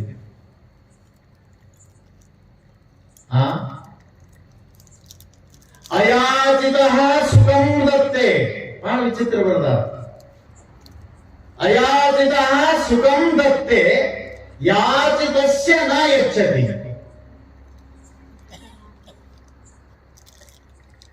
ಯಾರು ಏನು ಕೇಳಿಲ್ಲ, ಏನು ಬಯಸಿಲ್ಲ, ಅವ್ರಿಗೆ ಒಯ್ದು ಮುಂದಿಡ್ತದಂತವ್ರು. ಯಾರದನ್ನ ಸದಾ ಬಯಸಿದನ್ನು ಪಡಿಬೇಕಂತಾರ ಅವ್ರಿಗೇನು ಕೊಡುದಿಲ್ಲಂತ. ಇದು ವಿಧಿ ನಿಯಮ. ಸರ್ವಂ ಹರತಿ ಅಶೃಂಖಲಾ ವಿಧಿ. ಈಗ ಈ ಪ್ರತಿಯೊಂದಕ್ಕೂ ಕಟ್ಟಳೆ ಅದಾವ. ನಿಮ್ಗೆ ಹೇಳ್ತೀನಿ, ಕಟ್ಟಿದ್ರೆ ಬಂದ್ ಆಗ್ತದ, ಕೀಲಿ ಹಾಕಿದ್ರೆ ಬಂದ್ ಆಗ್ತದ, ಬೇಡಿ ಹಾಕಿದ್ರೆ ಬಂದ್ ಆಗ್ತದ, ಸಳಾಯಿ ಹಾಕಿದ್ರೆ ಬಂದ್ ಆಗ್ತದ, ಸರ್ಪಳಿಯಿಂದ ಕಟ್ಟಿ ಬಂದ್ ಮಾಡಕ್ ಬರ್ತದ. ಅಶೃಂಖಲಾ ವಿಧಿ, ಯಾರ ಕಟ್ಟಳೆಗೂ ಒಳಪಡದ ವಿಧಿ, ಯಾರಿಂದಲೂ ಹಿಡಿಸಿಕೊಳ್ಳಲಿಕ್ಕೆ ಆಗದ ವಿಧಿ. ಯಾರು ಹಿಡಿಬೇಕದನ್ನು? ಈಗ ನಿಮಗೆ ಬೇಡಿ ಹಾಕಿದ್ರೆ ಓಡಾಕ್ ಬರೋದಿಲ್ಲ, ಕಾಲ್ ಕಟ್ಟಿ ಹೋದ್ರೆ ಓಡಾಕ್ ಬರೋದಿಲ್ಲ. ಇದ್ದಲ್ಲೇ ಇರ್ತೀರಿ, ಬಿದ್ದಲ್ಲೇ ಬೀಳ್ತೀರಿ. ಒಳಗ್ ಹಾಕಿ ಬಂದ್ ಮಾಡಿದ್ರೆ ಬಂದ್ ಮಾಡಕ್ ಬರ್ತದ. ಬಂಧನ ಮಾಡಕ್ ಸಾಕಷ್ಟು ಸಾಮಾನುಗಳದಾವಿಲ್ಲ. ಒಂದೊಂದು ವಸ್ತುವಿಗೆ, ಒಂದೊಂದು ವ್ಯಕ್ತಿಗೆ. ವಿಧಿಗೆ ಯಾರು ಬಂಧನ ಮಾಡ್ಯಾರಿ? ಸ್ವೇಚ್ಛೆ ಅದಂತದ್ದು. ಯಾರಿಂದಲೂ ಮುಟ್ಟಿಸಿಕೊಳ್ಳದಂತ ಶಕ್ತಿ ಸಾಮರ್ಥ್ಯವುಳ್ಳ ವಿಧಿ. ಅವರಿಂದ ಇವರಿಂದ ಅಲ್ವಿ. ನೀವ್ಯಾರು ಜಗತ್ತಿನೊಳಗ 3 ಲೋಕದಲ್ಲಿ ದೊಡ್ಡವರಂತ ತಿಳಿದಿರಿ, ಅವರಿಂದ ಮುಟ್ಟಿಸ್ಕೊಳಕ್ಕಾಗುವುದಿಲ್ಲ. ಅಷ್ಟು ತಾಕತ್ತದಂತವ್ರ ವಿಧಿ. ಯಾರಿಂದೂ ಕಟ್ಟಿಸಿಕೊಳ್ಳಕ್ಕಾಗಲ್ಲ. ಅದಕ್ಕೆ ಶೃಂಖಲಾ ವಿಧಿ. ಅದು ಬಂಧನಕ್ಕೊಳಗಾಗುವಂಥದ್ದಲ್ಲ ವಿಧಿ. ಯಾರ ಮಾತು ಕೇಳುವಂಥದ್ದಲ್ಲ. ಏನಂದ್ರ ಅವರು? ಯಹ ಯಾರು ಅಯಾಚಿತ ಸುಖಂ ದತ್ತೆ. ಯಾರು ಕೇಳೇ ಇಲ್ಲ ಅವ್ರು ಒಯ್ದು ಕೊಡ್ತದಂತ. ಬಹಳ ವಿಚಿತ್ರದ ವಿಧಿ ಆಟ. ಯಾರ ಬೆನ್ನು ಬಿದ್ದು ಕೇಳ್ತಾರ ಅವ್ರಿಗೇನು ಕೊಡುದಂತ. ಯಾಚಿತಸ್ಯ ನ ಯಚ್ಚತಿ ಸರ್ವಂ ಹರತೆ.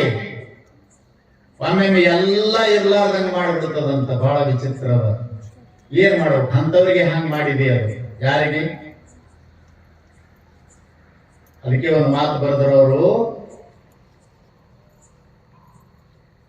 ಅಸಂಭಾವನ ಅವಸಂಭಾವನ ಭಾವನಾ ಭವಂತಿ ಮಹತಾಮಪಿ ನಗ್ನಂ ನೀಲಕಂಠಸ್ಯ ಮಹಾರೀಶೇಹನಂ ಹರೇಹೇ. ಯಾರಿಗೆ ಏನೇನ್ ಮಾಡ್ಯಾರ ಅಂತವರಿಗೆ ಬಿಟ್ಟಿಲ್ಲ ವಿಧಿ. ಇನ್ನುಳಿದವರ ಗತಿ ಯಾರಿಗೆ? ಯಾವುದು ಜೀವನದಲ್ಲಿ ಆಗಬೇಕಾಗ್ಯದಲ್ಲ ಅದು ಆಗುದೇ ಅಂತ. ಏನ್ರಿ? ಅವಶ್ಯಂ ಭಾವಿನೋ ಭಾವೋ ಭವಂತಿ ಮಹತಾಮಪಿ.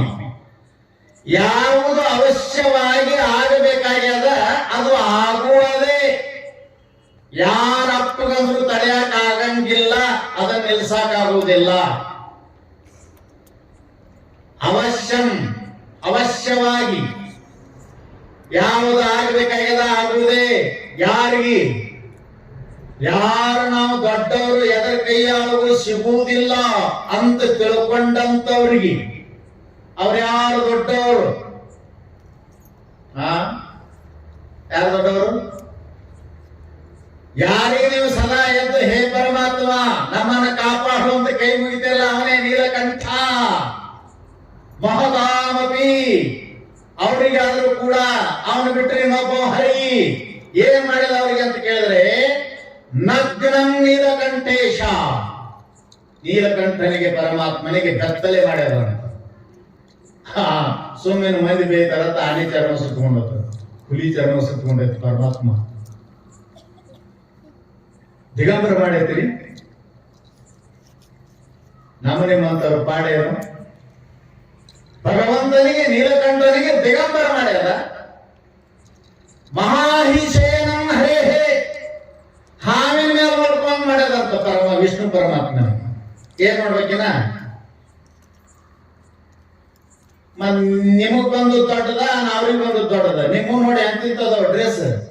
ನಿಮಗೂ ಹಂಗ ತಿರ್ಗಾಡಂಗ್ ಮಾಡಿದ್ನಂದ್ರ ಯಾರು ಕುಂತ ಅಳ್ತಿದ್ರಿ. ದಿಗಂಬರ ಮಾಡ್ಯದ.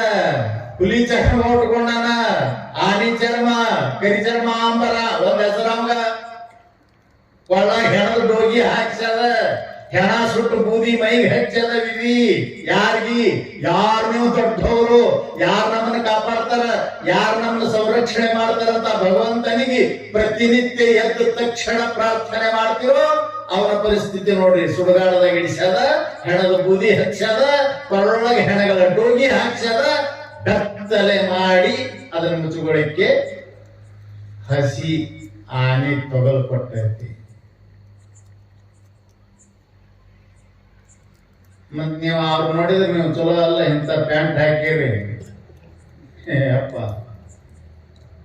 ಎಂತಿಂತ ಬಟ್ಟೆ ನೀವು. ಮೊನ್ನೆ ಹಬ್ಬ ಹೆಣ್ಮಗಳು 50 ಲಕ್ಷದ ಸೀರೆ ತಗೊಂಡಾಳ. 50 ಲಕ್ಷ ಅಳತೀರಿ ನೀವೇನ? ಹಸು ಮಾತಾಡ್ತಾವ ಸುಡ್ಗಾಡದಾಗ. ಇಂಥವೆಲ್ಲ ಉಟ್ಕೊಂಡು ಅಳ್ತೀರಿ, ನಮಗ ಅದು ಇಲ್ಲ ಇದು ಇಲ್ಲ ಅಂತ. ಅವ್ರನ್ನ ನೋಡ್ರಿ. ನಿನಗಾದ ನೋವಿಗೆ ಚಿಂತಿಸುವವರೇ, ಮುಂದಿನವರಿಗಾದ ಬಾಧೆಯ ನೋಡಲು ವಿಧಿ ಯಾರ್ಯಾರಿಗೆ ಯಾವ ಬಾಧೆಯನ್ನು ಕೊಟ್ಟದ ನೋಡು. ಚತುರ್ದಶ ಭುವನ ಬ್ರಹ್ಮಾಂಡಗಳಿಗೆ ಒಡೆಯನಾದಂತ ಭಗವಂತನನ್ನು ಬೆತ್ತಲೆ ಮಾಡಿ ಆನೆ ಚರ್ಮ ಸುತ್ತುಗಳ ಕೃತ್ಯದ 14 ಲೋಕಗಳನ್ನು ಕುಕ್ಷಿಯಲ್ಲಿಟ್ಟುಕೊಂಡು ಸಂರಕ್ಷಣೆ ಮಾಡತಕ್ಕಂತ ಹರಿಗೆ ಹಾವಿನ ಮೇಲೆ ಮಲಗಿಸರಿ. ನೀವು ಗಾದಿ ಮೇಲೆ ಮಲಗಿರಿ, ಯಾಕೆ ಅಳ್ತೀರಿ? ಕಡೆ ಕೌದಿ ಮೇಲೆ ಮಲಗಿರಿ, ಇಲ್ಲ ಹೋಗ್ಲಿ ಹಾವಿನ ಮೇಲೆ ಮಲಗಿರ ನೀವು, ಮತ್ತೆ ಅಳ್ತೀರಿ ಯಾಕೆ? ನಮಗೆ ಹಂಗೆ ಹಿಂಗೆ ನೀವು ಹೆಣ ಹಾಕೊಂಡು ಏನ್ ಹೇಳ್ಬೇಕಿದೆ ನೋಡಿದ್ರೆ. ಹಾವಂದ್ರೆ ಸುಮ್ಮ ನೋಡಿದ್ರೆ ಭಯ ಆಗ್ತದ. ಆದ್ರೆ ಅದರ ಮೇಲೆ ಸದಾಕಾಲ ಮಲಗ್ಯಾನ ಅಂತಂದ್ರೆ ನೀವು ಚಲೋ ಏನ ಅವನ್ ಚಲೋ? ವಿಷ್ಣು ಪರಮಾತ್ಮದ ಒಳ್ಳೆಯದು ನಿಮ್ದು ಒಳ್ಳೆಯದು ವಿಚಾರ ಮಾಡ್ರಿ. ಇವೆಲ್ಲ ವಿಚಾರ ಮಾಡಿದ್ರೆ ಅಯ್ಯೋ ಅಂತಿಂತವ್ರ ಪರಿಸ್ಥಿತಿನೇ ಹಂಗದಂದ್ರೆ ನಮಗೇನೋ ಬರ್ಲಿ ಬಿಡು ಅಂತ ಗಟ್ಟಿ ಆಗ್ತದ, ಮನುಷ್ಯ ಧೈರ್ಯ ಬರ್ತದ ಅಂತ. ಅದಕ್ಕೆ ಏನ್ ತಿಳಿಬೇಕು ನಾವು? ಆಗುವುದೇನದ ಅವಶ್ಯವಾಗಿ ಆಗಲೇಬೇಕು. ಆಗಲಾರದ್ದು ನೀವು ಯಾರ ಮುಂದೆ ಕುಂತು ಹೋಗಿ ಬೇಡ್ಕೊಂಡು ಮಾಡಿಸ್ಕೋತೀವಿ ಅಂದ್ರೂ ಆಗುವುದಿಲ್ಲ. ಅದಕ್ಕೆ ಗಟ್ಟಿ ಆಗ್ಬೇಕಂತ ಬಸವಣ್ಣವರೊಂದು ಮಾತು ಹೇಳಿದ್ರು ಬಹಳ ಸುಂದರವಾಗಿ.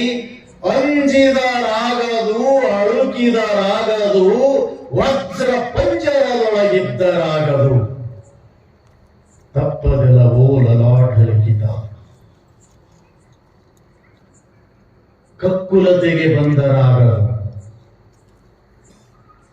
ಧೃತಿಗೆಟ್ಟರಾಗದು, ಮನಧಾವತಿಗೊಂಡರಾಗದು, ಧಾತುಗೆಟ್ಟರಾಗದು, ಅಪ್ಪದು ತಪ್ಪದು ಕೂಡಲ ಸಂಗಮ ದೇವ.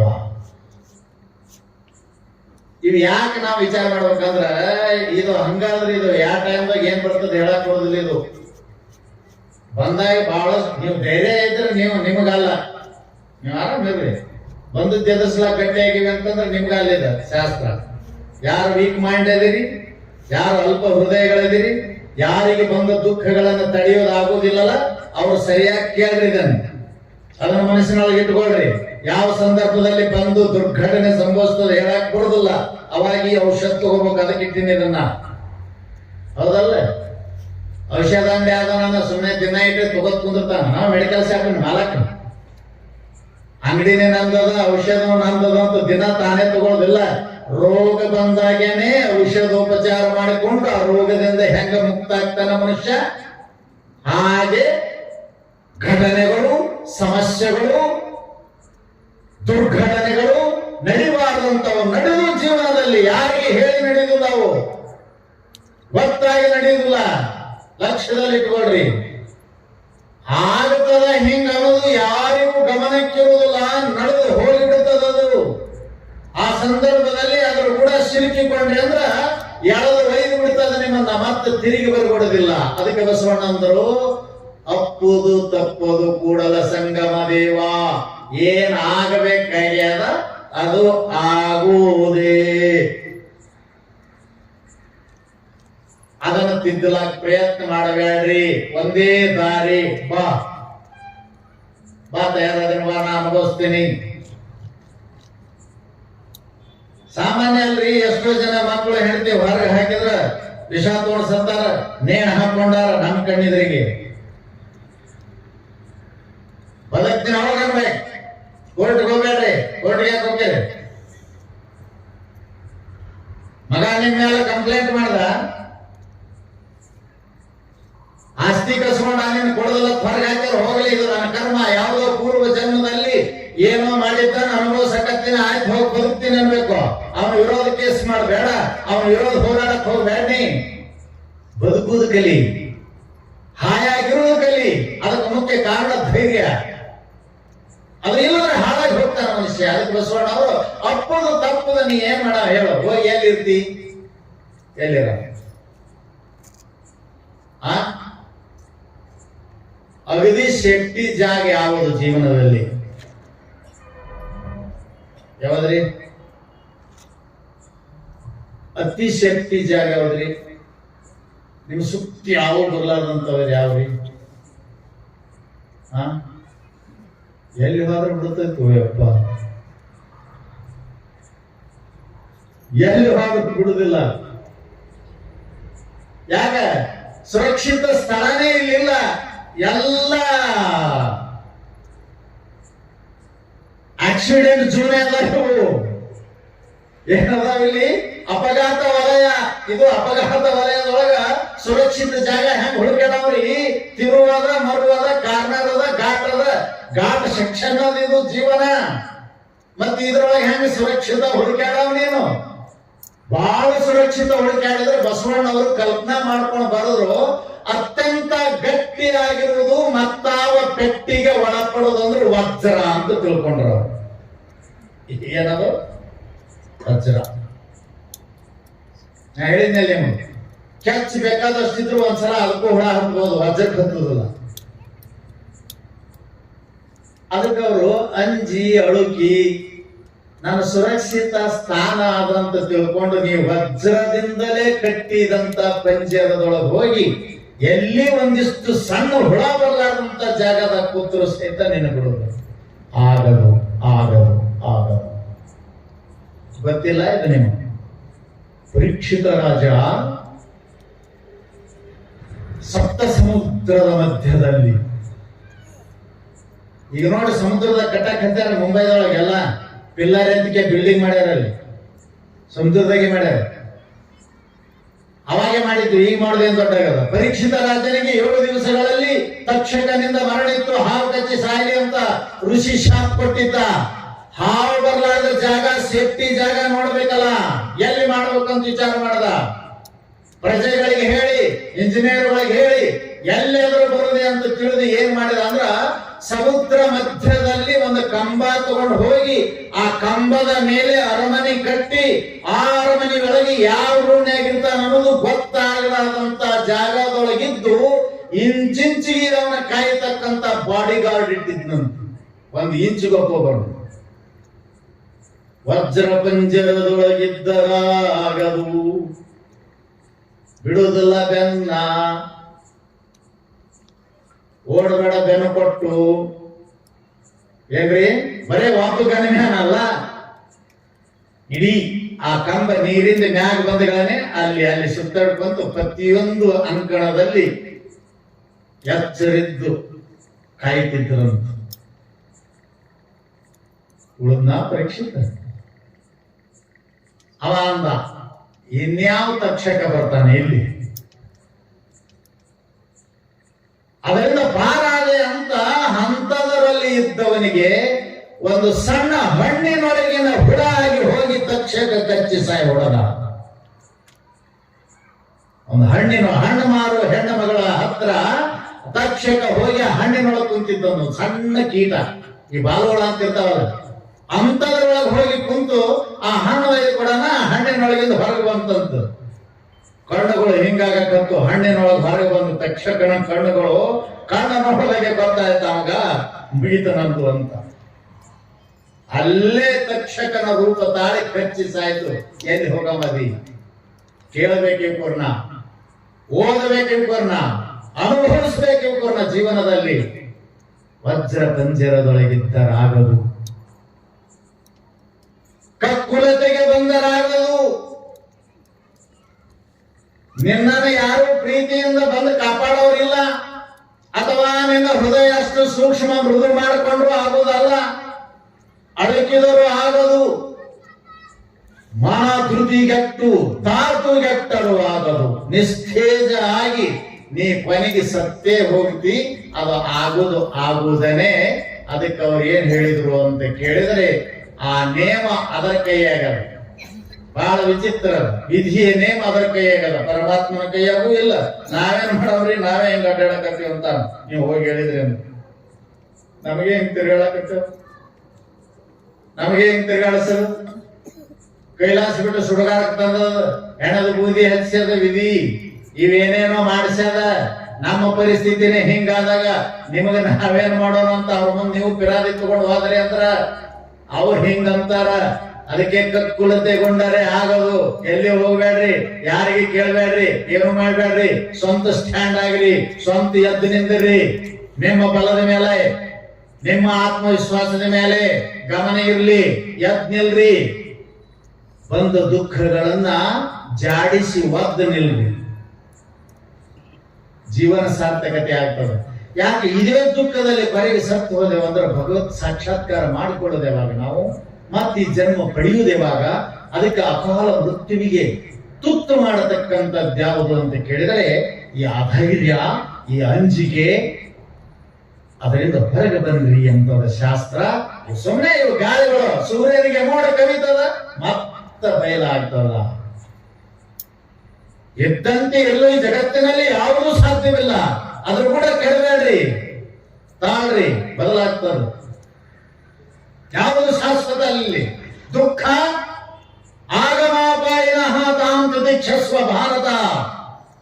ಯಾಕೆ ದುಃಖಕ್ಕೆ ಸಾಯ್ತೀವೋ? ದುಃಖ ಬಂದದಂತೆ ಹೆದರಿ ಇಂಥ ವೀರಾದಿ ವೀರ ಗಂಡೆದೆಯ ಗುಂಡಿಗೆ ಬೀಳುವಂತ ಹೇ ಅರ್ಜುನ, ಸುಖ ಆಗಲಿ ದುಃಖ ಆಗಲಿ ಆಗಮಪಾಯಿನಃ, ಶಾಶ್ವತ ಅಲ್ಲ, ಬಂದು ಹೋಗುವಗಳು. ನೀವೆಷ್ಟು ಗಟ್ಟಿಯಾಗಿರ್ರಿ, ಸುಖ ಬಂದದ ಅಂದ್ರೆ ಹೆದರಬೇಡ ಎಲ್ಲೋ ಮಾನವ, ಅದರ ಹಿಂದೆ ದುಃಖದ ಛಾಯೆ ಇರ್ತದ. ಗಟ್ಟಿಯಾಗು. ಸುಖವನ್ನು ಅನುಭವಿಸುವಾಗ ದುಃಖ ಬಂತಂದ್ರೆ ಹೆಂಗ ಮಾಡ್ಲಿ ಅಂತ ಸಾಯ್ಬೇಡ. ಹೋಗ್ನಿ, ಇನ್ನೊಂದು ಬರೋದ ನನ್ನ ಫ್ರೆಂಡ, ಅದ್ರ ಕೂಡ ಇರ್ತೀನಿ ಅನ್ಬೇಕು. ಏನೋ ಈತನ್ನ ಹೇಳೋದು ಏನನ್ಬೇಕು? ಸುಖ ಬಂದಾಗ ಅದ್ರ ಕಾಲು ಹಿಡ್ಕೊಂಡು ಹೋಗ್ಬೇಡ ಯಾವ ಅನ್ಕೋತ್ ಕುಂದಿರೋದು ಅಲ್ಲ. ಬಂದಿದಿ ಹೋಗ್ತಿದಿ, ಎಷ್ಟು ದಿವಸ ಇರ್ತಿ ನನಗೆ ಗೊತ್ತದ. ಇನ್ನೊಂದು ಬರೋದದ ಹಿಂದ, ಅದ್ರ ಕೂಡ ಇರ್ತೇನೆ. ಓ ದುಃಖವನ್ನು ನಿನಗೆ ಅಳಿಸ್ಲಿಕ್ಕೆ ಹತ್ತು, ನಿನಗ ಕುಗ್ಗಿಸ್ಲಿಕ್ಕೆ ಹತ್ತು, ನಿನಗೆ ಜೀವನ ಮಾಡಿಕೊಳ್ಳಾರ್ದಷ್ಟು ಬೇಜಾರು ಮಾಡಿತಂತು ಅಂತಂದ್ರೆ ಅವಾಗ ಕೇಳಬೇಕು. ನೀನು ಬಂದಿದಿ ಅಂದ್ರೆ ಇರೋದಿಲ್ಲ, ಹೋಗ್ತಿ. ಆದ್ರೆ ನೀನ್ ಕೆಲಸ ಮಾಡಿ ಹೋಗ್ತಿ, ಹೋಗ್. ಚಕ್ರವತ್ ಪರಿವರ್ತಂತೆ ಸುಖಾನಿಚ ದುಃಖಾನಿಚ.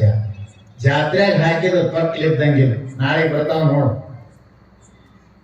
ತೊಟ್ಲು ಒಂದ್ ಮ್ಯಾಗ ಹೋಗಿರ್ತದ, ಗಿರ್ರ ಅಂತ ಒಂದ್ ಕೆಳಗೆ ಬಂದಿರ್ತದ. ಇವ ಕೆಳಗೆ ಅಂತ ಒಂದ್ ಎಷ್ಟು ಮ್ಯಾಗ ಹೋಗ್ಯಾನಪ್ಪ. ನಾ ನೋಡಿ ಎಲ್ಲಿದ್ದೀನಿ ಇಟ್ಟು ಅನ್ನೋದ್ರಾಗ ಅವ ಇಲ್ಲಿ ಬಂದಿರ್ತಾನ, ಇವ ಅಲ್ಲಿ ನಾ ಇಲ್ಲಿ. ಚಕ್ರವತ್ ಪರಿವರ್ತಂತೆ ಸುಖಾನಿಚ ದುಃಖಾನಿಚ. ದುಃಖಾನಿ ಸುಖಾನಿ ಚಕ್ರವತ ಪರಿವರ್ತಂತೆ. ಸುಖ ದುಃಖಗಳು ಶಾಶ್ವತ ಅಲ್ಲ. ಚಕ್ರದ ಈ ಚಕ್ರ ಯಾರು ನಿಲ್ಲಿಸ್ಯಾರ ಜಗತ್ತಿನಲ್ಲಿ? ಆ ಕಾಲ ಚಕ್ರ, ವಿಧಿಯ ಚಕ್ರ ಭಗವಂತಗೆ ಸಿಕ್ಕಿಲ್ಲ. ನೀವ್ಯಾರದ ನಿಲ್ಸೋ? ಅದಕ್ಕೆ ಏನ್ ಮಾಡ್ರಿ? ಸುಖ ಬಂದಾಗ ಅದ್ರ ಜೊತೆ ಬೆಳೆದು ಎಲ್ಲ ಮರೆತು ನಿನ್ನ ಜೀವನವನ್ನ ಬಂದು ದುಃಖ ಬಂದಾಗ ಹಾಳು ಮಾಡ್ಕೊಳಕ್ ತಯಾರಾಗಬೇಡ. ಸುಖ ಬಂದಾಗ ದುಃಖದ ನೆನಪಿರ್ಬೇಕಂತ ಮನುಷ್ಯ ಹಿಂದೆ ಹೊಂಟಿರ್ಬೇಕು. ಬರ್ಲಿ, ಅದು ಬಂದೇನು ದುಃಖ ಕೊಡಕ್ ಹತ್ತಿರೋ ನೀ ಹೋಗ್ತಿ, ಹಿಂದೆ ಬಂದದ ಸುಖ. ಅದೇ ಜೀವನ ದಾರಿ ಏರು ಪೇರು. ಸಾಗಬೇಕು ನಾವು. ರೋಡ್ ಮೇಲೆ ಹೊಂಟ್ರಿಂದ ಲೆವೆಲ್ ಎಲ್ಲ ಐತಿ. ಒಂದು ಎಷ್ಟು ಎತ್ತರ ಬರ್ತದ, ಬಂದದಂದ್ರೆ ಮುಂದ ಡೌನಲ್ಲಿ ಇದ್ದೇ ಇರ್ತದ ಇಳುವು. ಹಾಗೇ ಜೀವನ ದಾರಿ, ಹಾಗೆ ಏರುಪೇರದ ಹಾಗೆ ಇಲ್ಲಿ ಏರುಪೇರು. ಯಾವ ಏರಿಳಿತ ಅಂದ್ರೆ ಸುಖ ದುಃಖಗಳು, ಜನನ ಮರಣಗಳು, ಮಾನ ಅಪಮಾನಗಳು, ಸ್ತುತಿ ನಿಂದೆಗಳು. ಜೀವನದಲ್ಲಿ ಏರುಪೇರು ಇವು. ಈ ಕಡೆ ಸ್ತುತಿ ಮಾಡ್ತಿರ್ತಾನ, ಅವತ್ತೇ ನಡ್ಬಿಡ ಸುಳಮ ಮತ್ತೊಬ್ಬ ಅಂತಿರ್ತಾನ. ಯಾವತ್ತೂ ಬೆಲೆ ಕೊಡ, ಯಾವತ್ತಕ್ಕೆ ಕಿವಿ ಕೊಡವನೇನು. ಎರಡನ್ನೂ ಸಮಾನದಿಂದ ಅನುಭವಿಸು, ಇಲ್ಲ ಎರಡರ ಕವಿಗೂ ನೀನು ಕಿವುಡನಾಗಿರುವಂತ.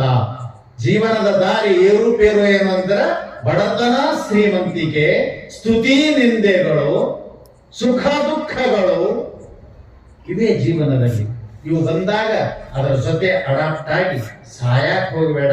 ನಿನ್ನನ್ನು ನೀನು ಅವುಗಳಿಗೆ ಅರ್ಪಿಸಬಾರದು, ಅವುಗಳಿಗೆ ಕೊಡಬಾರದು, ಅವುಗಳ ಕೈಗೆ ನಿನ್ನನ್ನು ಕೊಟ್ಕೋಬೇಡ ಅಂತ ತಿಳಿದು ಇಲ್ಲಿ ಯಾವ ಸಂದರ್ಭದಲ್ಲಿ ಮನುಷ್ಯನಿಗೆ ಏನ್ ಬರ್ತಾವೋ ಗೊತ್ತಿಲ್ಲ. ಬಹಳ ಅದರ ಮೇಲೆ ನಿಗಾ ಇಟ್ಟುಕೊಂಡು ಇದು ಹೋಯ್ತಂದ್ರೆ ಹ್ಯಾಂಗ ಮಾಡ್ಲಿ ಅಂತ ಕೂಡಬೇಡ್ರಿ. ಹೋದದ್ದು ಕಟಾಟ ಹೇಳೋದು, ವಾಟ್ ಬಾಯ್ ಅನ್ನೋದು ಬರೇ ಬಾಯ್ ಎಲ್ಲ ಹೋಗ್ತಾ ಹೋಗ್ ಗುಡ್ ಬಾಯ್, ಇನ್ನಂಗ್ ಬರ್ಬೇಡ. ಬರ್ತಿದ್ರು ಬಾ, ಹೋಗೋದಕ್ಕೆ ಟಾಟಾ ಹೇಳ್ರಿ, ಬರೋದಕ್ಕೆ ಇನ್ಕಮ್ ಮಾಡ್ಕೊಳ್ರಿ. ಬರೋದಕ್ಕೆ ಇನ್ಕಮ್ ಇರಲಿ.